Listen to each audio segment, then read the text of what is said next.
के जी नहमदुहु व नसल्ली अला रसूलिहिल करीम अम्मा बाद फ़अऊज़ु बिल्लाहि मिनश शैतानिर रजीम बिस्मिल्लाहिर रहमानिर रहीम रब्बि इश्रह ली सदरी व यस्सिर ली अमरी वहलुल उक़दतम मिन लिसानी यफ़क़हू क़ौली आमीन या रब्बल आलमीन। अस्सलामु अलैकुम व रहमतुल्लाहि व बरकातुहू। जनाब, उम्मीद करती हूँ आप सब खैरियत से होंगे, ठीक ठाक होंगे, अपने घरों में आफियत और बरकतों के साथ होंगे। So guys, today, Alhamdulillah, we are going to have our last day with the book How to Talk so Kids Will Listen and Listen so Kids Will Talk. तो अब इसको कंक्लूड जो है वो हम लोगों ने इंशाल्लाह करना है. So before moving, towards the conclusion, we are going to putting it all together inshallah. So let's move forward to see what was in the book. हम इसको chapter by chapter जो है वो थोड़ा सा देखेंगे ताकि एक दफा रिवीजन हो, and then we will go towards the Q&A and one-to-one inshallah. So yes, let's move forward. Raima, do you want to start from the beginning of the book? हाँ जी, हाँ, पहले चैप्टर से हम करते हैं। पहला था कि how to deal with children's feeling. तो इसमें दो तीन बातें थी। नंबर वन था लिसन विद फुल अटेंशन, कि मतलब पूरी तवज्जो से उनके अपने काम वगैरह छोड़ के सुने। फिर acknowledge their feelings with a word, और या कुछ भी उसको उनको महसूस कराएं कि आप उनको महसूस कर रहे हैं। Give their feelings a name, इस पे हमने काफी बात की थी कि उर्दू में जो अल्फाज है उनका जखीरा काफी महदूद है फीलिंग्स के हिसाब से। तो हमें दो चार चीजें ही आती हैं, लेकिन अगर हम थोड़ी सी कोशिश करें तो ज्यादा भी कर सकते हैं। और फिर एक चीज हमने पढ़ी थी कि give them their wishes in a fantasy. तो उस पे थोड़ा हुआ था। आई थिंक कि अब क्लियर हो गया होगा कि एक सिस्टर थी, वो कह रही थी कि मतलब नॉट नेसेसरी, मतलब हम थोड़ा सा दे सकते हैं या इमेजिनेशन बच्चे की करवा भी सकते हैं, तो कोई इतना इशू नहीं है।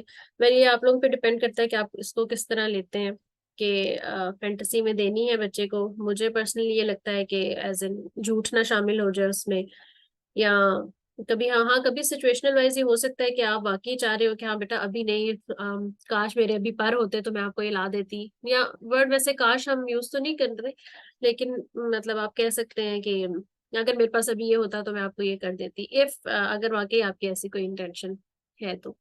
सो आई थिंक इस पे हमने बात कर ली थी।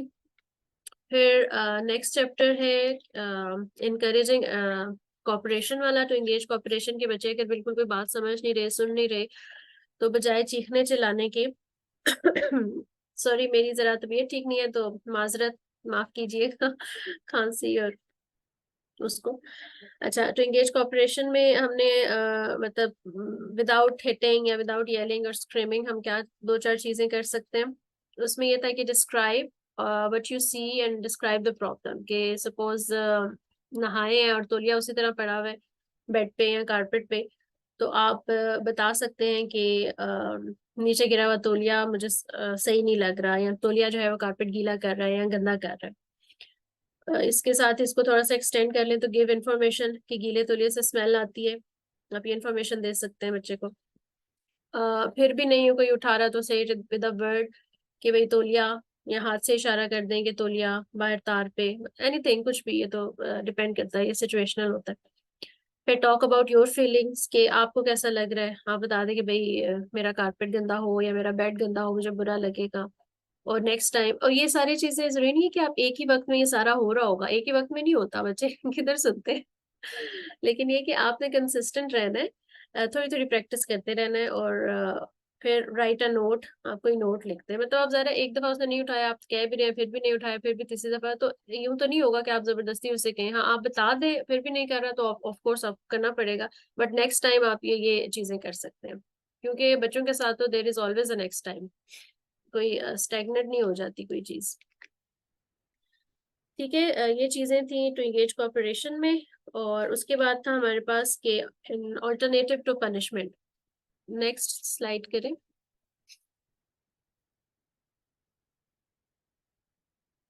फसिया नेक्स्ट स्लाइड करना, मुझे नजर आया, हाँ ये था। अच्छा, इसमें ये था कि point out a way to be helpful, कि सपोज बच्चा कोई ऐसी हरकत कर रहा है जो नहीं पसंद आ रही, जैसे हमने एग्जांपल में देखा था, वो ग्रोसरी स्टोर में वो बहुत मस्तियां कर रहा था या इधर उधर भाग रहा था, तो आप उसको थोड़ा कोई काम दे दे छोटा सा कि मुझे ये टमाटर उठा के दे दो या मुझे लीमू उठा के दे दो, मतलब कोई भी ऐसा तरीका जिससे थोड़ा सा वो बच्चा उस चीज को छोड़ के आपकी हेल्प की तरफ आए। फिर express strong disapproval without attacking the character, ये चीज इंपॉर्टेंट थी कि हमने उसको बिल्कुल भी एग्री नहीं करना उसकी बात से, हमने बड़ा स्ट्रांगली ये बताना है कि ये गलत है, लेकिन विदाउट अटैकिंग द करेक्टर, यानी मसले को मसला समझ के, ना कि बच्चे को मसला समझ के। फिर था स्टेट योर एक्सपेक्टेशंस, कि आप क्या चाह रही हैं उस टाइम पे वो बताएं। Show the child how to make amends, ये छोटे बच्चों के साथ ज्यादा बेहतर हो सकता है कि मतलब आप उनको थोड़ा सा कंट्रोल कर लेते हैं। जब थोड़े से बड़े हो जाते हैं तो उस पर फिर हम प्रॉब्लम सॉल्विंग की तरफ आते हैं, कि अगर एक ही गलती बार बार रिपीट हो रही है। अच्छा, फिर था कि गिव अ चॉइस, कि आप दोनों चॉइसेस उसको दें और दोनों वो दें जो आपके लिए काबिल कबूल हो, मतलब उस हीट ऑफ द मोमेंट से निकलने के लिए। जरूरी नहीं है कि हर दफा आप इस तरह के बच्चे को एक्सप्लॉइट ही हमने करना है अपनी पसंद की चॉइसेस देके, लेकिन ऑब्वियसली जिस तरह ग्रोसरी पे गए हुए हैं, किसी के घर गए हुए हैं, या बच्चा डॉक्टर से इंजेक्शन नहीं लगवा रहा, और ये ऐसी सिचुएशंस होती है कि आपको एट द मोमेंट हैंडल करनी पड़ती है। तो इसमें फिर ये हो सकता है कि आप उसको चॉइस दे दें कि इधर या उधर, या इसके बाद ये कर लो या ये कर लो, या एक ही दफा में सारा करना है या रुक रुक के करना है, ये चीजें। फिर है टेक एक्शन, अगर फिर भी नहीं मान रहा तो फिर आप वही करेंगे जो आपने करना है। और फिर है कि allow the child to experience the consequences of his behaviour. अच्छा, इसमें ये था कि मतलब आपने उसको नेचुरली कॉन्सिक्वेंसेज बियर करने देने हैं, बता के नहीं करना, धमकी नहीं देनी कि तुमने ये किया था ना इसलिए मैं ये नहीं कर रही, तुमने ये किया था ना इसलिए अब ये मजा आएगा, आज तुम्हारा ये कैंसिल, आज तुम्हारा ये कैंसिल। ये नहीं करना, आप कर दें, आप उसके कार्टून से आज आज स्क्रीन टाइम कैंसिल कर दें, बस हो गया। वो पूछेगा तो आप बताएंगे, आप बताओ क्यों हुआ, क्या हुआ, तो वो फिर रियलाइज करेगा। और फिर अगेन मैं ये कहूंगी कि it's not a one day game, parenting is a लंबी गेम। तो ये सारे बुक पढ़ के भी आप ये ना समझे कि सब कुछ जो है वो बिल्कुल अभी ठीक हो जाएगा। ये छोटे छोटे टिप्स हैं जो हम यहाँ सब सीखने के लिए बैठे हुए हैं, तो इनको आस्ता आस्ता अपनी जिंदगी में शामिल करेंगे इंशाल्लाह, और कंसिस्टेंसी के साथ तो चीजें बेहतर होती जाएंगी। अच्छा, नेक्स्ट था टू इनकरेज ऑटोनॉमी।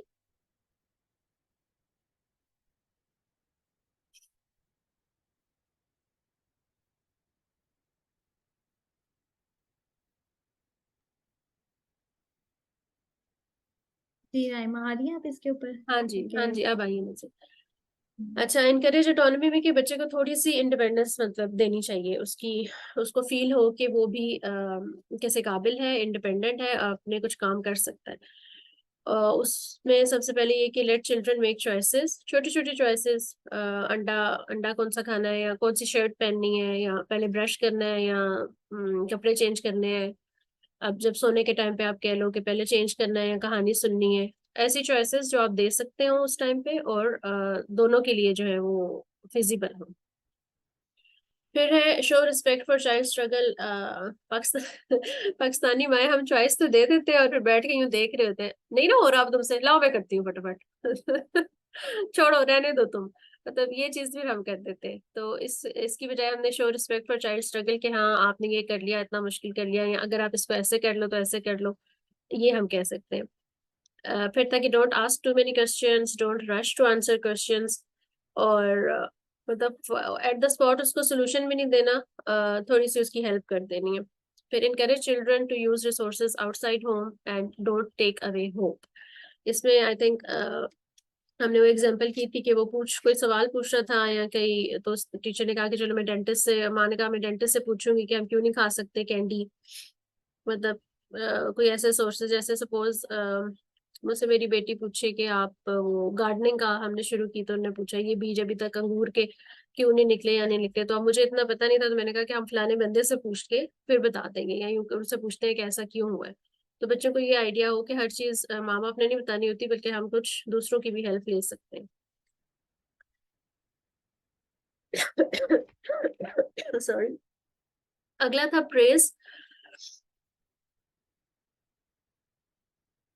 ओके ठीक है, मैं वेट करती मैं वेट करती हूँ किसी में। हाँ, 1 मिनट का ब्रेक दीजिएगा प्लीज।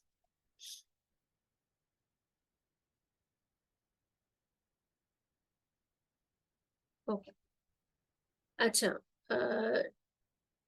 फिर था कि डोंट टेक अवे होप, कि बच्चे को बिल्कुल आपने वो उसको ये नहीं कह देना कि भाई तुम तो कुछ कर ही नहीं सकते, या हाँ तुम तो इसको वो हो ही नहीं। जैसे बच्चा कह रहा था कि मैं बड़ा होकर डॉक्टर बनूंगा, तो वहाँ कह दे कि हाँ तुम क्या डॉक्टर बनोगे, ये वो फला फला। So this was about don't take away hope. फिर आया था प्रेज का टॉपिक, और इसको हमने काफी डिटेल में डिस्कस किया था कि प्रेज हमने बच्चे की पर्सनैलिटी की हमने प्रेज नहीं करनी, बल्कि जो उसने काम किया है उसको प्रेज करना है। ठीक है। और उसमें दो तीन चीजें थी कि नंबर वन था डिस्क्राइब व्हाट यू सी, कि for example I see a clean floor, a smooth bed and books neatly lined up on the shelf. मतलब आपने तारीफ की है लेकिन उस काम की है जो बच्चे ने किया है। Then describe what you feel, कि आपको कैसा लगा। फिर some of the child's praiseworthy behaviour with a word, एक वर्ड सिंपल सा कि बहुत अच्छा लग रहा, बहुत अच्छा हो गया ये काम, और इसको, या ये आप जिम्मेदारी संभालना इसको कहते हैं, या एनीथिंग। मतलब ये तो डिपेंड करता है ना बच्चे बच्चे ने किया क्या है आपके बच्चे ने। फ्रेज एंड सेल्फ एस्टीम के बाद था हमारे पास के freeing children from playing roles, और इसमें भी हमने देखा था कि फ्रेज वाला हो गया, हाँ फ्रेज वाला हो गया फसिया, वो मैंने जल्दी जल्दी लिखे। उसके बाद था कि to free children from playing roles, तो उसमें ये था कि अगर आपने किसी रोल में कास्ट कर दिया है, बच्चे को लेबल लगा दिया है, तो उसको कैसे अवॉइड करना है कि आप जैसे हम किसी को बच्चे को हमने कह दिया ना कि तुम्हारी राइटिंग तो बहुत ही बुरी है, तुम तो लिख ही नहीं सकते सही, तो उसको ऐसी अपॉर्चुनिटी दें कि वो अपने आप को नए अंदाज से यूज करें, या उसको कोई आप पकड़ा दें कि मुझे ये ग्रोसरी लिस्ट बना दो, तो वो फिर बना के देगा, तो आप उसको कहें कि you did a good job. ठीक है, मतलब उसको पता लगे कि मैं ये काम कर सकता हूँ। Look for the opportunities to show the child a new picture of himself. फिर था कि put children in a situation where can they can see themselves differently, almost same thing है ये भी। फिर let children overhear you say something positive about them. अच्छा, इसमें हमने डिस्कस कर लिया था कि ओवर हियर जो वो कर रहे हैं तो कोई फेक चीज नहीं, हमने मतलब उनको जान जान के उनके सामने ये नहीं करना। रैंडम अगर आपको शेयर कर रहे हैं अपने ग्रैंड पेरेंट्स के साथ, खाला मामू चाचा फूफी के साथ कुछ शेयर कर रहे हैं उनके बारे में, तो इट्स ओके। लेकिन ये नहीं कि अब आप उस मौके का इंतजार करें वो आएगा तो मैं उसके सामने जानबूझ के जो है बात करूंगी। फिर the model the behaviour you would like to see, ये जैसे फसीहा ने पिछली दफा भी बात की कि ये सबसे वो इम्पोर्टेंट चीज थी इस पूरी बुक में, कि मतलब आप खुद वो मॉडल करें जो आप करना चाहते हैं। फिर be a store house for your child special moments, and when your child act according to the old label state your feelings और expectations. So this was all about. उसके बाद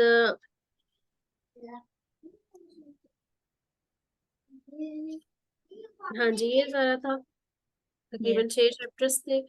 उसके बाद अब आप लोग बताएं कि कौन सी स्किल इस इन 4 हफ्तों में या इस पूरा महीना में प्रैक्टिस की, उसका क्या रिजल्ट रहा, और अपनी शेयर करें लर्निंग। सवाल पूछने हैं वो पूछें, पहले लर्निंग शेयर करते हैं फिर 1-to-1 क्वेश्चंस वाला कर लें। हाँ, मैं ना पहले बुक का एक रिव्यू देती हूँ, और मैं ये आज इसके दूंगी ताकि ना बाकी सब मदर्स को थोड़ा सा आइडिया हो जाए कि when it comes to a book तो how we can sum up a book. ठीक है, थोड़ा सा मैं आज आप लोगों को सम अप करने का तरीका भी बताऊंगी, और कोशिश ये होगी इसमें कि हम लोग थोड़ा सा देखें कि how we are going to take a complete glance. जैसे अभी रायमन ने आपको एक चीज बताई है what was in it, but what I really want कि आप ये सब पॉइंट्स भी अपने माइंड में रखो, और कुछ चीजें, क्योंकि आप सारे पॉइंट्स नहीं रख सकोगे ना, कॉन्सेप्ट्स आपके माइंड में रह जाएंगे। तो लेट्स सी कि इस बुक को एक दफा मैं किस तरह से देख रही हूँ, क्योंकि अभी तो आपको राइमा ने बताया वो कैसे देख रही है, फिर मैं बताऊंगी मैं कैसे देख रही हूँ, और फिर मैं आप लोगों से भी पूछूंगी कि how you guys actually look at this book, आपने इसको किस तरीके से देखा है। ठीक है, और लेट्स मूव फॉरवर्ड के how to talk so kids will listen, and listen so kids will talk. तो जनाब ये बुक जो थी ये एडली साहिबा और एलाइना एलाइनी साहिबा ने लिखी हुई है, और इन्होंने क्या किया है, इस बुक में उन्होंने कुछ चैप्टर्स दिए हैं। ठीक है, इसमें 6 चैप्टर्स मेनली हैं जो कि आपको बताते हैं कि जिन कॉन्सेप्ट्स पे वो बात कर रहे हैं। 7 चैप्टर जो है वो इट्स ऑल अबाउट कंक्लूजन। तो पहला चैप्टर है helping children deal with their feelings. अच्छा, ये वो पहली चीज है जिसमें इस बुक को टच किया गया, क्योंकि इसके नाम से थोड़ा सा पता लग रहा है कि हाउ टू टॉक। सो इससे हमें पहले ही पता लग जाता है कि ये कम्युनिकेशन की स्ट्रेंथ को और कम्युनिकेशन की स्किल को बिल्ड करने के लिए है। मतलब ये थ्रू आउट आपकी पेरेंटिंग स्किल्स पे बात नहीं कर रही, the major reason and major purpose of this book कि आपका जो कम्युनिकेशन गैप एक पेरेंट और चाइल्ड का सबसे बड़ा जो एक मॉडम है आपस में कम्युनिकेट करने का, वो बोलना है, उसको आप कैसे बेहतर कर रहे हैं ओवरऑल। ठीक है, तो जो पहली बुक है ना, उसमें इन्होंने सबसे अच्छी बात जो की हुई है, वो जो चीज अभी आपके सामने राइमा ने रखी, कि इन्होंने आपको बहुत इजी वे में कुछ मतलब टॉपिक्स दिए हुए, हेडलाइंस दी हुई हैं, कि जिससे आप जो है वो बहुत इजीली और कंफर्टेबली देख सकते हो कि हर चैप्टर में हो क्या रहा है। मतलब आपको वो समझो कि आपको जिस तरह आज वो निकाल के एक फल तोड़ के भी दे दिया है ना, मतलब बीज भी लगा दिया, उसकी निगरानी भी कर ली और बीज फल आपको दे दिया, तो वो अब बिल्कुल आपको एक सॉफ्ट वो चीज मिल गई है। तो पहली बुक, पहला जो इसका टॉपिक है जो हमने देखा कि helping children deal with their feeling, के बच्चे अपनी फीलिंग्स के साथ किस तरह रखें। तो पहली चीज जो यहाँ पे उन्होंने मदर्स को बताई है ना, और पेरेंट्स को बताई है सबसे पहले, तो पहली चीज तो ये कि भाई माँ और बच्चा और फादर और बच्चा और माँ बाप और बच्चे, ये उनका बड़ा प्राइवेट मैटर होता है। मतलब parenting and being a parent and child is a very private matter. तो इससे एक चीज जो हमें शुरू में समझ आ जाती है कि अच्छा, ऐसा नहीं है कि आप अपने हर बच्चे की बात को जो है वो दुनिया के सामने रख लेते हैं, बल्कि it's a very private matter, और प्राइवेट मैटर को हम बड़ा सीरियसली डील करना जो है वो पसंद करते हैं। तो क्विक रिमाइंडर्स में वही बातें जो हमने अभी थोड़ी देर पहले देखी हैं, बस थोड़ा सा मैं बता देती हूँ कि इसमें हमें क्या, हमें हमें क्या बेनिफिट मिल रहा है। सबसे पहली चीज तो ये कि हमें यहाँ पे ये बेनिफिट मिल रहा है कि वी आर एक्चुअली अंडरस्टैंडिंग कि बच्चे की फीलिंग्स को सुनना कैसे है, क्योंकि एक आपका प्रॉब्लम है और एक बच्चे का प्रॉब्लम है, और बच्चा अपना प्रॉब्लम जिस तरीके से कम्युनिकेट करेगा वो बिल्कुल बच्चे के लेवल का ही होगा। तो you also need to think कि एक बच्चा किस तरह अपनी प्रॉब्लम को डिस्कस कर रहा है, और बच्चे की जो फीलिंग्स हैं वो आपको अंडरस्टैंड करनी है, और वो तभी होंगी जब आप उनको खामोशी से और ध्यान से तवज्जो से सुनेंगे। मतलब बगैर सुने कम्युनिकेशन का कोई रोल नहीं है, कि हो सकता है आप सब कुछ अप्लाई कर दें लेकिन सिर्फ सुने ही ना और बहुत जल्दी जज कर लें, तो बड़ा प्रॉब्लम जो है वो क्रिएट हो सकता है। उनकी फीलिंग्स को नाम देना, जबान पे काम करने का हमने जो एक देखा था। फिर उसके बाद एंगेजिंग कॉर्पोरेशन एक उनका टॉपिक है, जिसमें वो बच्चों के साथ कॉर्पोरेट किस तरह एंगेज, मतलब किस तरीके से एंगेज रखना है बच्चों को, हमने किस तरह उनको देनी है, सहूलतकारी करनी है कि हम उनको जो है वो अपने साथ इंगेज रख सकें। ये इनका दूसरा कॉन्सेप्ट था। और इस कॉन्सेप्ट की सबसे अच्छी बात ये थी कि आप बच्चे के साथ डिस्कस कर रहे हैं, उसको फील कर रहे हैं, उसको अंडरस्टैंड कर रहे हैं। और उसके बाद इनका तीसरा कॉन्सेप्ट था जो कि अल्टरनेटिव टू पनिशमेंट था। मतलब इस किताब में ये तीसरा हमने कॉन्सेप्ट देखा था जो पनिशमेंट के ऊपर था। फिर हमने इनकरेजिंग ऑटोनॉमी हमने देखा था, और इस कॉन्सेप्ट में भी यही था कि बच्चों को सेल्फ डिपेंडेंट जो है वो रहने दें, ये ना करें कि आप बिल्कुल ही जो है वो हर चीज खुद करके देनी है, खुद करके देनी है, और फिर हम पाकिस्तानी माहिर होती हैं कि कुछ नहीं करते। फिफ्थ टॉपिक इनका प्रेस था। प्रेस को हमने बहुत डीपली देखा था, मेरा ख्याल है जितना ज्यादा हमने क्रिटिकली टॉपिक प्रेस, और उसके बाद टॉपिक 6 जो कॉन्सेप्ट 6 है, freeing children from role playing roles labels, इनको हमने सबसे ज्यादा जो है वो डीपली चेक किया है कि किस तरह प्रेज जो है वो इम्पेक्ट करती है एक बच्चे की नफ्सियात के ऊपर, किस तरह से प्रेज इम्पेक्ट करती है बड़ों के ऊपर। और हमारी जो ये ऑथर हैं, इन्होंने भी इस चीज को बहुत साइंटिफिकली भी बताने की कोशिश की है, इसको बहुत ज्यादा जो है वो थ्योरेटिकली बताने की कोशिश की है, एग्जाम्पल्स में भी बताने की कोशिश की है। और उसके बाद जो था चैप्टर वो था लेबलिंग के ऊपर, how we are labelling a child. तो इस तरीके से इन्होंने 6 चैप्टर्स के अंदर एक तरह से पूरी जो एक कम्युनिकेशन का जो एक हम जो बोल के करते हैं ना वर्बल काम, उसको पूरी तरह डिस्क्राइब करने की कोशिश की है। मतलब इसमें भी कोई इमोशनल या वो सब चीजें नहीं है, ये एक फील्ड ऑफ पेरेंटिंग को टैकल करी किताब के हाउ टू टॉक। तो बेसिकली कम्युनिकेशन को लेकर इन्होंने ये आपको 6 मेजर कॉन्सेप्ट दिए हैं। अब ये 6 मेजर कॉन्सेप्ट ओब्वियसली आप एक साथ सब अप्लाई नहीं कर पा रहे होते, कहीं पे फेल हो रहे होते हैं, कहीं पे सही जा रहे होते हैं। तो now it's up to you guys how you are working on it. ठीक है, क्योंकि हमने इसको इस तरह नहीं देखा कि आपने इसको एज इट इज उठा रहे हैं, बल्कि हमने कोशिश की है कि हम इन सब के ऊपर गौर व फिक्र करें, जो हमें सपोर्ट कर रही है चीजें उनको लें, जो चीजें नहीं ले रही उनको साइड पे रखना है। ठीक है, so now it's all up to you guys कि how you are taking it. तो बुक की ऑथर ने अपना काम जो है वो बहुत अच्छा किया है, उन्होंने बहुत मेहनत भी की है डेफिनेटली, उन्होंने हर चैप्टर में कुछ चीजें की, फिर लोगों से एक्सपीरियंसेस लिए, फिर उनको जो है वो आंसर किया और फिर उन्होंने हमारे साथ ये बुक में सारा कुछ शेयर किया। तो ये मेरी नज़र में एक बुक थी और मुझे लगा कि इस ऑथर ने काफ़ी मेहनत की हुई है। वो उस तरह की बुक नहीं है जिसमें बहुत अच्छी ख्याली किताबी बातें होती हैं, बल्कि उसने अपने एंड पे एक प्रैक्टिकल जो है वो बुक बनाने की कोशिश की है। और मुझे लगता है कि इससे मदर्स को बहुत फ़ायदा हो सकता है अगर वो उसको सीरियसली उन चीज़ों को इम्प्लीमेंट करने की कोशिश करें। सो this was the book for me. अच्छी थी, ओवरऑल गुड थी, और इसीलिए शायद हमने इसको सबसे पहली बुक भी समझा कि हम इसको लेके आगे जाएं, क्योंकि इस बुक में बहुत कुछ ऐसा है जो बहुत होलिस्टिक है, बहुत ज़्यादा एक्चुअल प्रैक्टिकल है। ऐसा नहीं है कि किताबी बातें लग रही हैं, ऐसा हो नहीं सकता, सब हो सकता है। ठीक है, बहुत प्रैक्टिकल लेवल की बुक है। तो दिस वाज गुड। आप में से कोई अब बताना चाहेगा कि ये बुक कैसी थी? Any one of you?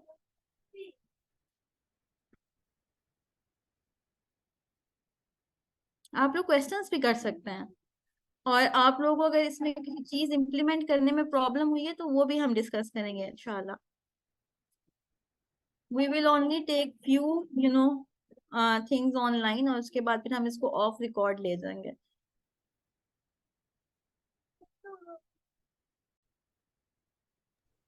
Yes Iqra, go ahead इंशाल्लाह। मैंने जब ये फीलिंग्स में जब हमने ये बुक में मैंने पढ़ा था डिस्क्राइब करने का, तो मेरी 1 साल की बच्ची है और एक 2 साल की बच्ची है। तो मैंने माशाल्लाह से मैं इस तरह से मतलब मैंने इसको लिया है कि मैं चीज़ को मतलब कोई भी काम कर रही होती हूँ तो मैं उसको पहले डिस्क्राइब कर देती हूँ कि बेटा अभी हम ये काम करने वाले हैं और मैं ये इसलिए कर रही हूँ। तो मतलब बच्चे जो है ना वो उसको मतलब पहले से ही एक्सेप्ट कर लेते हैं, उनका माइंड पहले ही बन जाता है और इससे मुझे बहुत ज्यादा आसानी है। पहले ऐसा नहीं होता था, बच्चा कुछ और करना चाह रहा है और हम कुछ और करना चाह रहे हैं तो मुझे ये बड़ी मुश्किल हो रही होती थी। लेकिन जैसे ही मैंने चीज़ों को डिस्क्राइब करना शुरू किया है, मतलब मैं बच्ची जब सो के उठती है और मैं इसको कहती हूँ अभी हम लोग मतलब फेस वॉश करेंगे, फिर हमने मिसवाक करनी है, तो माशाल्लाह से वो मतलब पहले थोड़ा मुश्किल होता था, मैं डायरेक्ट उसको ले जाती थी और फिर वो उसके लिए शायद वो चीज़ें एक्सेप्ट करनी मुश्किल हो रही थी। तो अब मैं सिर्फ उसको पहले बता देती हूँ, डिस्क्राइब करती हूँ और फिर उसके बाद वो खुद उस चीज़ को ले लेती है। और आज ही मेरे साथ ऐसा हुआ है कि मेरी जो 1 साल की बच्ची है माशाल्लाह, उसको मैंने मतलब मास्क में हम लोग आ रहे थे तो मुझे उसको मास्क पहनाना था क्योंकि ठंड थी। तो मैंने उसको सिर्फ पहले कह दिया बेटा ये हम मास्क पहन रहे हैं क्योंकि ये ठंडी हवा हमारे नाक के जरिए अंदर जाएगी। हालांकि वो छोटी सी बच्ची है, लेकिन माशाल्लाह से उसने, और मैंने इसको कहा कि हम घर जाके इसको उतार देंगे, तो उसने पूरा टाइम जो है वो मास्क को जो है वो पहने रखा और जब हम घर आए तो वो तब मेरी तरफ देख रही थी कि मैं अब इसको उतारने वाली हूँ। तो ये चीज जो है ना मुझे माशाल्लाह मेरी मतलब मुझे मेरा दिन थोड़ा पुरसुकून गुजर जाता है इस तरह से कि मैं जब चीजों को बच्चियों के सामने डिस्क्राइब कर देती हूँ तो वो मेरे लिए भी आसानी है और अल्हम्दुलिल्लाह बच्चियों के लिए भी। माशाल्लाह, बाराkallah फीक Iqra, and it's lovely to hear the personal achievement, माशाल्लाह। असल में होता यह है कि ताल्लुक का जो सबसे बड़ा मॉडर्न है ना एक दूसरे से कनेक्ट होने का, वो आपका बोलना ही है। जब जब आप बोलते हैं तो कनेक्ट करते हैं ना। तो हम लोग क्या करते हैं कि बीइंग ए पेरेंट्स हम एक्सपेक्टेशन ज्यादा बड़ी बड़ी रखते हैं और कम्युनिकेट लेस करते हैं। तो ये आपने बहुत अच्छी चीज अप्लाई की है, अल्लाह ताला इसमें आपको बहुत बरकत दे।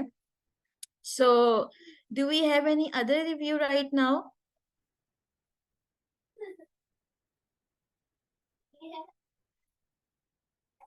ओके।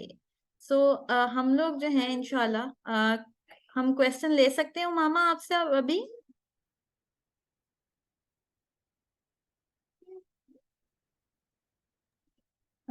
जी ले सकते हैं। गो अहेड इंशाल्लाह। अच्छा, मेरा ना थोड़ा सा, मुझे जो एक मुश्किल आती है, और मैं ये नहीं कहूंगी कि मैं अपने बच्चे पे नहीं डालूंगी इसको, ये मेरी ही एक हर्डल है जो मुझे आती है कि मेरा जो बेटा है उसकी बहुत ज्यादा ओपिनियंस होते हैं हर चीज पे, छोटी छोटी बात पे ना, कि ये नहीं, ऐसे नहीं, ऐसे। तो शुरू में जैसे मैंने काफी पहले ही किताब पढ़ी थी और वो चॉइसेस वाली बात थी, तो मैंने कोशिश की थी कि अच्छा चॉइस दूं चीजों में ना, जैसे नाश्ते में भी कि अच्छा ये खाना है कि ये खाना है वगैरह। लेकिन मुझे एक पॉइंट मेरा ये है कि ये हुआ कि उसकी वजह से मुझे मुश्किल ज्यादा हो गई, कि जब इंसान जैसे जल्दी में होता है या वो चॉइस नहीं दे सकता है, बिल्कुल एक चीज इधर जरा सी इधर से उधर हो गई ना तो उसका बहुत बड़ा टेंट्रम होता था। दूसरी बात ये कि उसको जैसे जो इसमें सारी बातें हैं ना इंगेज कोऑपरेशन वाली, इसमें से ज्यादातर चीजें इस्तेमाल करके यानी उसको वो करके देखा इम्प्लीमेंट, तो होता ये है कि वो एक साफ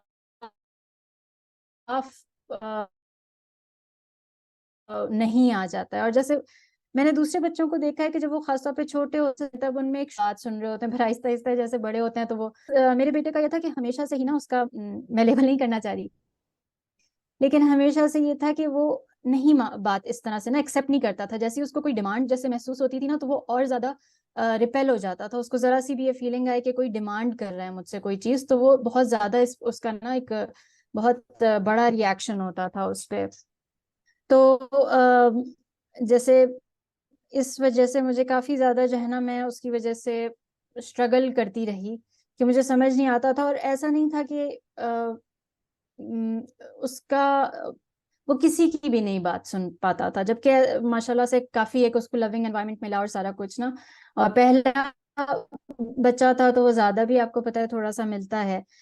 लेकिन ये मुझे एक बहुत इशू आया, और जो बहुत करंट इशू जैसे आ रहा है वो सिबलिंग के उसके हिसाब से आ रहा है कि वो बहुत ज्यादा टीजिंग वाला बिहेवियर है। और मैं उसको बार बार जैसे एक अपनी तरफ से बाउंड्री सेट करना चाह रही होती है कि हमारे घर में नहीं छोटे बहन भाइयों को मारते या नहीं तंग करते, या ये नहीं हमारे घर में ये नहीं हो सकता।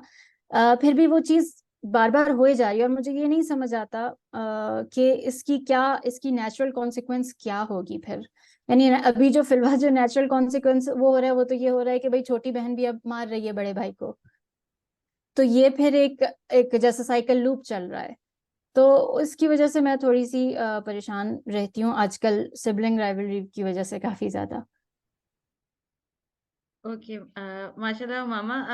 The very good thing which I just observed, कि you have a child at home who has the guts of leadership, right?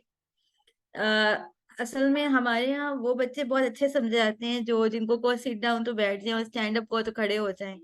कहो कि वहां जाके बैठ जाओ, चुप करके बैठ जाओ, और कहो कि ये नहीं छेड़ना तो वो ना छेड़े, कहो कि चॉइस नहीं करनी तो वो ओके हो जाए। तो ऐसे ऐसे बच्चों को जब हम कहते हैं ना कि ये लीडर बनेंगे, तो समटाइम्स मैं खुद बड़ा सोचती हूँ कि पहले we bend them, we tone them, we shatter them and we ask them, कि become the leader। इसीलिए होता ही है कि जब बच्चे बीबीए करके और एमबीए करके निकलते हैं लड़के और लड़कियां, तो हम उनको मोटिवेशनल स्पीकर्स के हवाले कर देते हैं after the bachelor and masters, ताकि मोटिवेशनल स्पीकर कुछ मोटिवेशन चलाए इनके अंदर, कोई स्पार्क आए और ये दुनिया फतह करने के लिए बाहर निकले।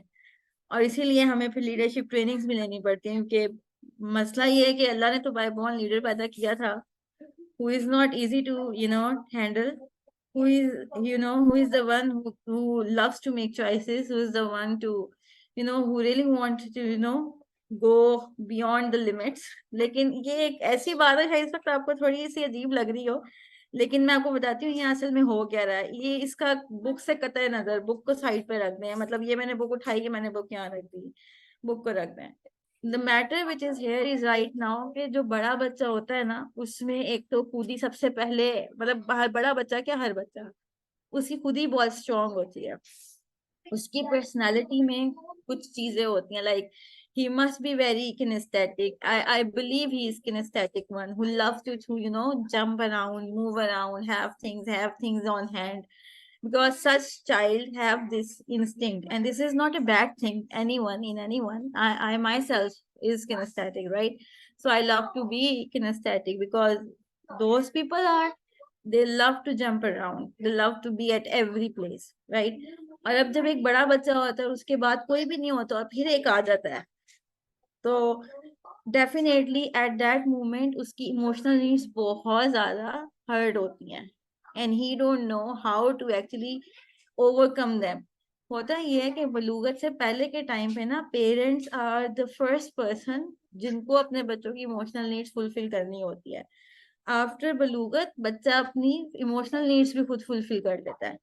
बड़ा होते होते यानी कि जब छोटे होते हैं तो पेरेंट्स को जरूरत पड़ती है इमोशनल नीड्स पूरी करने की, और जब बड़े हो जाते हैं तो फिर आप खुद पूरी कर लेते हैं। तो यहाँ पे सबसे बड़ा जो एक लैक आ रहा है ना, ये सिबलिंग राइवलरी, तो हमने एक बड़ा एक अच्छा सा एक टाइटल है जिसके ऊपर बुक्स भी होती हैं और बड़ी चीजें भी होती हैं, लेकिन असल में इस वक्त जो प्रॉब्लम चल रहा है ना वो बच्चे के साथ चल रहा है।